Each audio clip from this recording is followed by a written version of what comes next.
সুপ্রিয় দর্শক, আসসালামু আলাইকুম। যে যেখানে আছেন আশা করি সবাই ভালো আছেন, সুস্থ আছেন। আজকের পর্বে আপনাদের জন্য নিয়ে আসলাম দুধ পুলি পিঠা।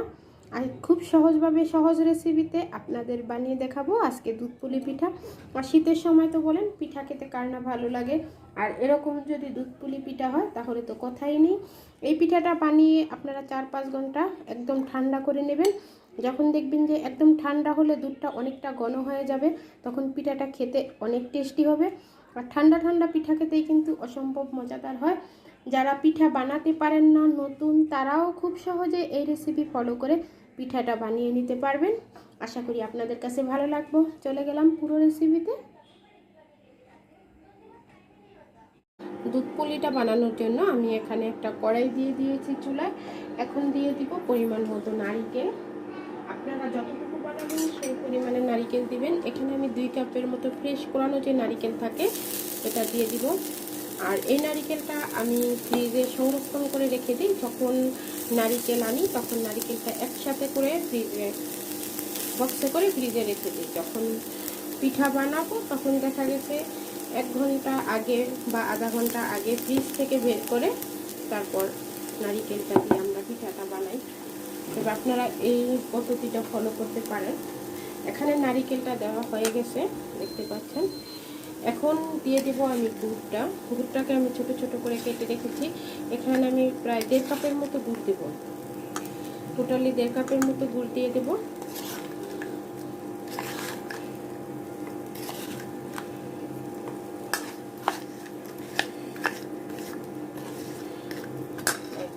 গুড় আর নারকেলটা দিয়ে দিলাম। এখানে একটা ভালো ফ্লেভারের জন্য আমি অ্যাড করে দেব একটা এলাচ।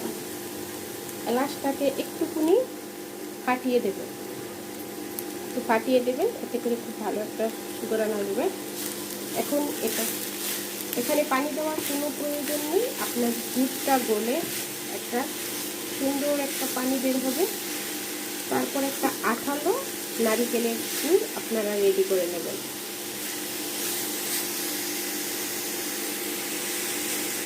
এ পর্যায়ে দেখুন নারিকেলের পুরটা একদম আমার রেডি হয়ে গেছে। আমি কিন্তু এখানে কোনো পানি ইউজ করিনি। এখন এটা ভালো একটা টেস্টের জন্য দিয়ে দিব গুঁড়া দুধ। এখানে আপনারা গুঁড়া দুধটা স্কিপ করতে পারেন, তবে গুঁড়া দুধটা দিলে কিন্তু খেতে অসম্ভব মজাদার হয়। এখানে আমি দিয়ে দিলাম 4 টেবিল চামচ গুঁড়া দুধ। গুঁড়া দুধ দিয়ে দুধটাকে খুব ভালো করে নেড়ে চেড়ে এখন এটাকে আমি চুলা থেকে নামিয়ে নেব। নামিয়ে এটা ঠান্ডা হওয়ার জন্য একটা সাইডে রেখে দেব। এর থেকে বেশি এটা নাড়াচাড়া করা যাবে না, তাহলে একদম শক্ত হয়ে যাবে। এখন আমি যে পিঠাটা বানাবো পুলি পিঠার ডোটা রেডি করার জন্য এখানে আমি 2.5 কাপ পানি দিয়েছি চুলায়। মেজারমেন্ট কাপের 2.5 কাপ পানি দিয়েছি। এই যে কাপটা, এই কাপটার 2.5 কাপ পানি দিয়েছি। আর এখানে আমি দেখতে পাচ্ছেন 1/2 টেবিল চামচের থেকেও কম লবণ দিয়ে দিলাম। দিয়ে এখানে আমি অপেক্ষা করব পানিটা একটু বলক আসা পর্যন্ত। আর এখানে তার আগে আমি আপনাদেরকে দেখিয়ে দেই, এই যে দেখুন এখানে আমি যে মেজারমেন্ট কাপটা দেখাইছি আপনাদেরকে, এই যে কাপটা, এই কাপ দিয়ে আমি 2 কাপ নিয়েছি চালের গুঁড়ো আর 1 কাপ নিয়েছি ময়দা। আপনারা আটাটাও ব্যবহার করতে পারেন, তবে এটাতে অবশ্যই একটু আটা বা ময়দা ব্যবহার করতে হবে। তা না হলে হবে কি, পুলি পিঠাটা শক্ত হয়ে যাবে, ঠান্ডা হলে খেতে ভালো লাগবে না।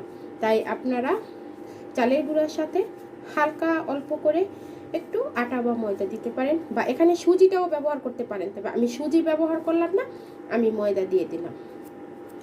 এখন অপেক্ষা করব পানিটা বলক আসা পর্যন্ত।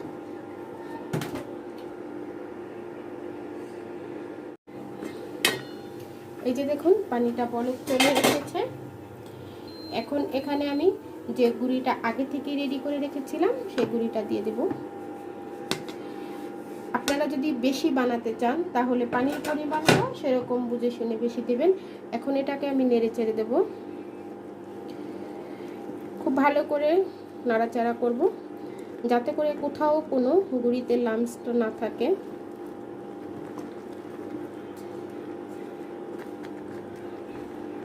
এখন আপনারা চাইলে ভিজা চালের গুঁড়িটাও ব্যবহার করতে পারেন, তবে সেক্ষেত্রে পানির পরিমাণটা বুঝে শুনে দেবেন। শুকনা চালের গুঁড়িতে পানির পরিমাণটা বেশি লাগে, আর ভেজা চালের গুঁড়িতে পানির পরিমাণটা কম লাগে।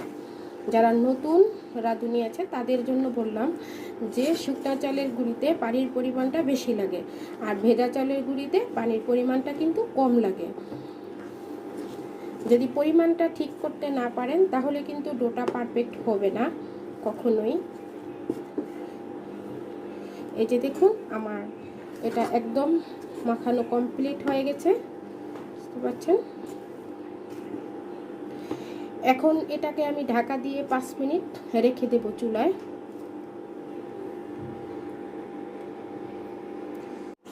এখন আমি এটাকে চুলা থেকে নামিয়ে নেব। দেখতে পাচ্ছেন 5 মিনিট হয়ে গেছে। এই যে ডোটাকে দেখুন আমি বড় একটা শ্রেণীতে নিয়েছি, এবং শ্রেণীতেই নিতে হবে, বড় কিছুতেই নেবেন আপনারা, যে কোনো বড় কিছুতে। আর একদম হালকা গরম অবস্থায় কিন্তু এটা মথে নিতে হবে, ঠান্ডা করে মথলে হবে না। গরম অবস্থায়, একটু কুসুম গরম অবস্থায় হাত দিয়ে সয়ে সয়ে মেথে নিতে হবে, আর খুব ভালো করে মথে নিতে হবে। এই যে দেখুন এটা কিন্তু এখনও গরম আছে অনেক, তারপরও হালকা হাতে একটু করে এটা ভালো করে মথে নিতে হবে। যত ভালো করে মথবেন তত সুন্দর হবে পিঠাটা, আর ফেটে যাবে না যখন এটা বানাবেন।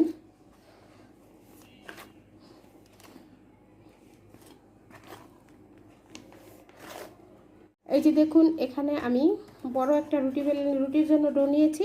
একটা বড় রুটি বেলে নিব। আপনারা চাইলে ছোট ছোট ডো করেও সেটা দিয়েও বানাতে পারবেন, তবে এভাবে করলে খুব দ্রুত কাজটা হয়ে যায়। এখন আমি রুটিটাকে বেলে নেব। এই যে দেখুন বেলে নিয়েছি। এখন আমি একটা সাইজের ব্লেন্ডারের মুখ নিয়েছি, আপনারা যে কোনো ঢাকনা দিয়ে এই যে দেখুন বানিয়ে নিয়েছি।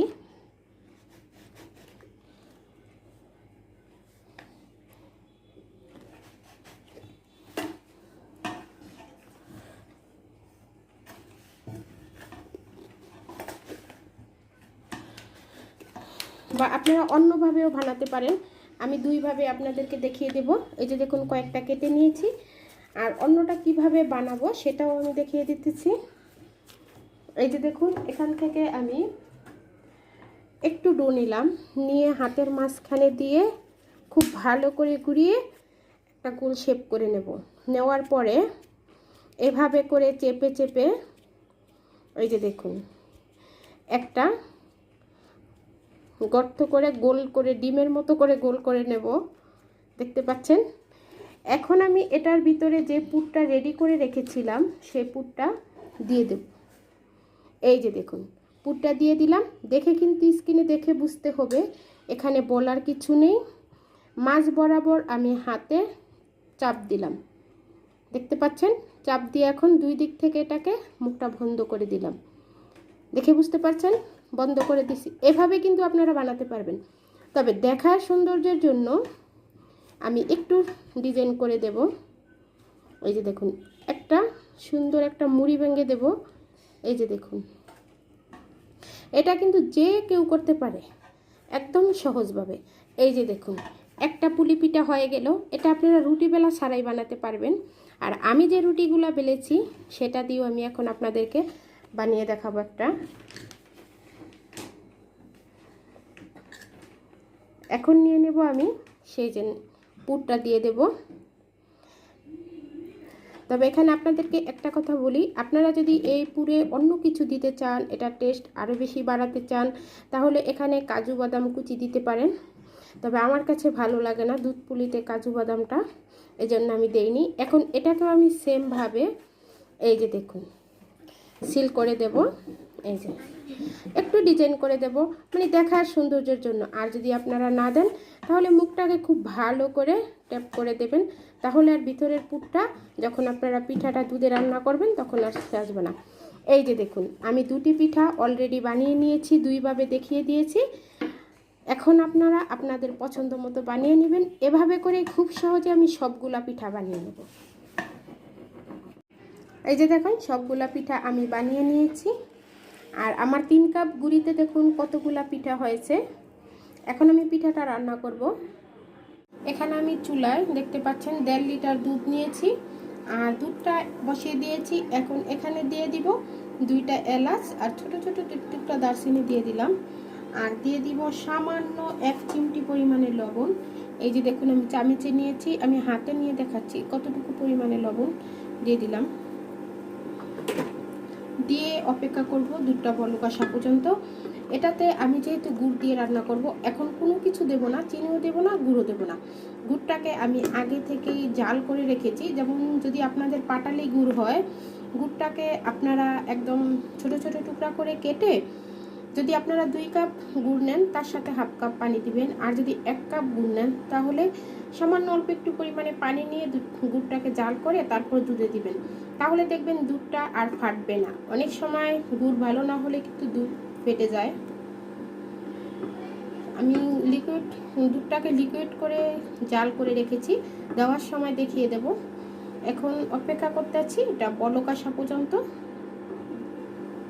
তবে এই দুধটাকে আমি আগে জাল করে নিয়ে রেখেছিলাম। এখন আবার যখন পিঠাটা দেব তখন হচ্ছে এটাকে একদম বলক আসলে পিঠাটা দিতে হবে। এই যে দেখুন দুধটা কিন্তু অলরেডি বলক চলে এসেছে।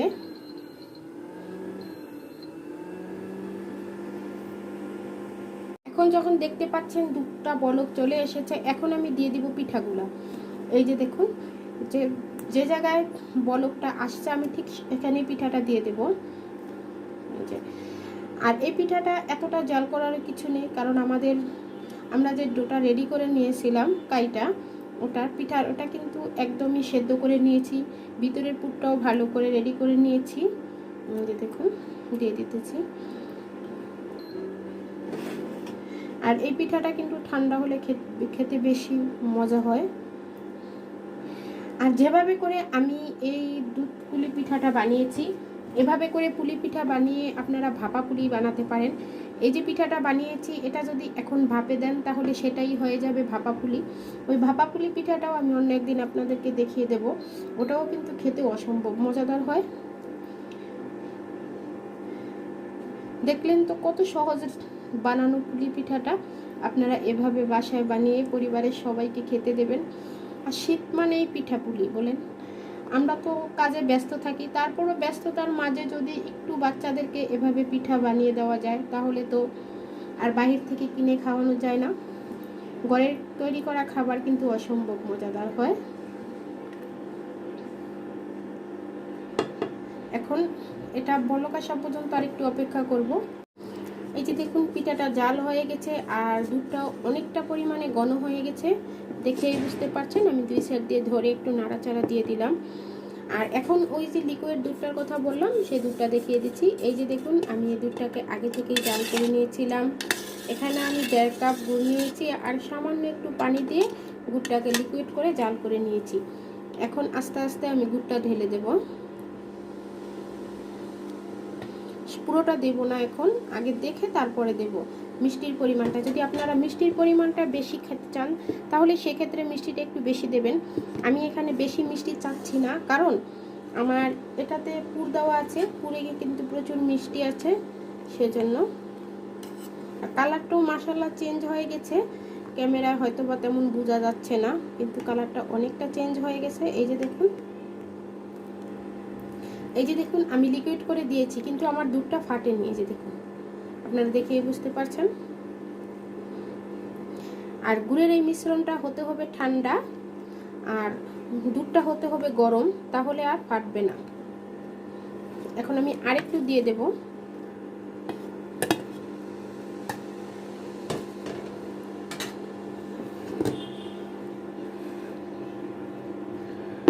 দিয়ে এখন এটাকে আমি একটু জাল করে নেব, বেশিক্ষণ জাল করব না, অল্প একটু জাল করব।